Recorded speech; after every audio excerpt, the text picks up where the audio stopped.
Hi ಎಲ್ಲರಿಗೂ ನಮಸ್ಕಾರ. ನನ್ನ ಯೂಟ್ಯೂಬ್ ಚಾನಲ್ಗೆ ಸ್ವಾಗತ.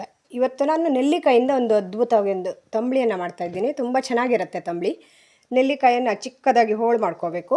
ಹಾಗೆ ಇಲ್ಲಿ ಸ್ವಲ್ಪ ಕಾಯಿ ತುರಿಯನ್ನು ತಗೋಬೇಕು, ಗ್ರೈಂಡ್ ಮಾಡ್ಕೋಬೇಕು. ಸ್ವಲ್ಪ ಮಜ್ಜಿಗೆಯನ್ನು ಕೂಡ ಹಾಕ್ತಾಯಿದ್ದೀನಿ ಇದಕ್ಕೆ.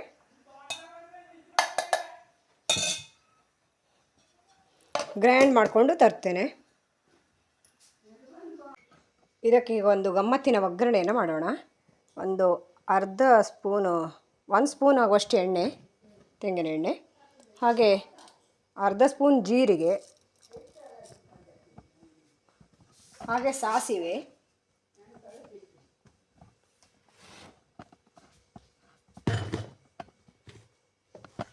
ಚೂರು ಒಣಮೆಣಸು,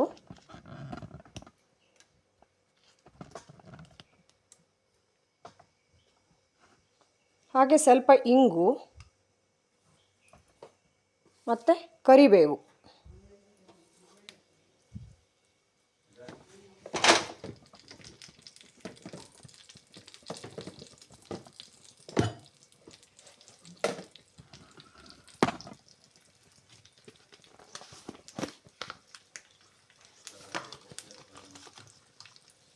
ಜೀರಿಗೆ ಈಗ ಹಾಕ್ತಾ ಇದ್ದೀನಿ. ಜೀರಿಗೆ ಆರೋಗ್ಯಕರವಾದ ಒಂದು ನೆಲ್ಲಿಕಾಯಿ ತಂಬಳಿ ಸೂಪರಾಗಿ ಆಗುತ್ತೆ ಊಟಕ್ಕೆ. ಬೇಸಿಗೆಯಲ್ಲಿ ತುಂಬಾ ಚೆನ್ನಾಗಾಗುತ್ತೆ. ಇದು ಗ್ರೈಂಡ್ ಮಾಡಿ ತಂದಿದ್ದಾಗಿದೆ.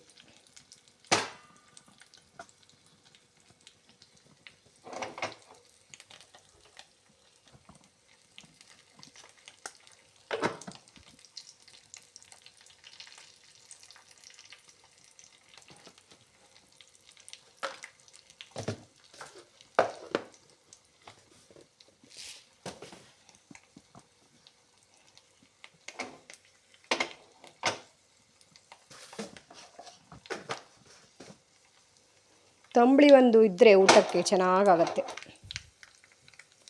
ಒಗ್ಗರಣೆ ಹಾಕಿಬಿಡೋಣ.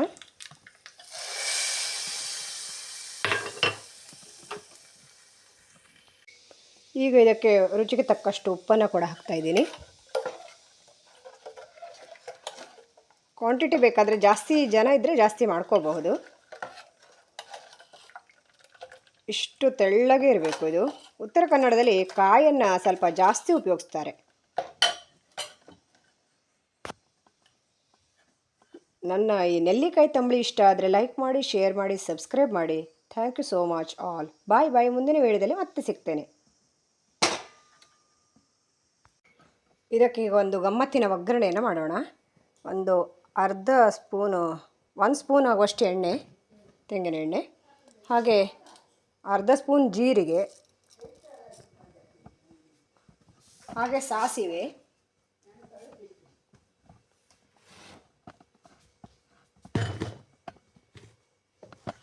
ಚೂರು ಒಣಮೆಣಸು,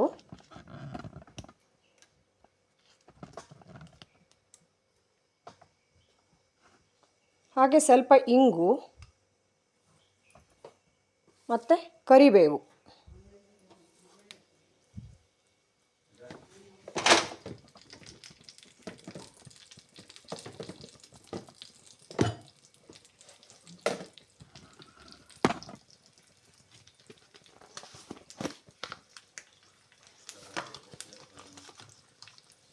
ಜೀರಿಗೆ ಈಗ ಹಾಕ್ತಾ ಇದ್ದೀನಿ. ಜೀರಿಗೆ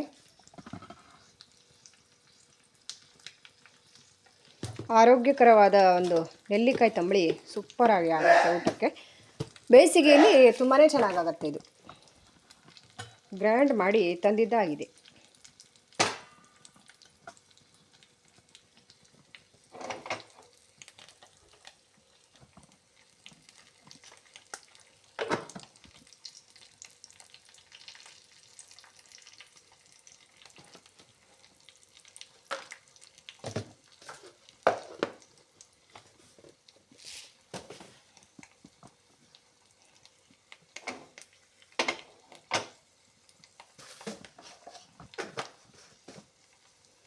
ತಂಬಳಿ ಒಂದು ಇದ್ದರೆ ಊಟಕ್ಕೆ ಚೆನ್ನಾಗಾಗತ್ತೆ. ಒಗ್ಗರಣೆ ಹಾಕಿಬಿಡೋಣ.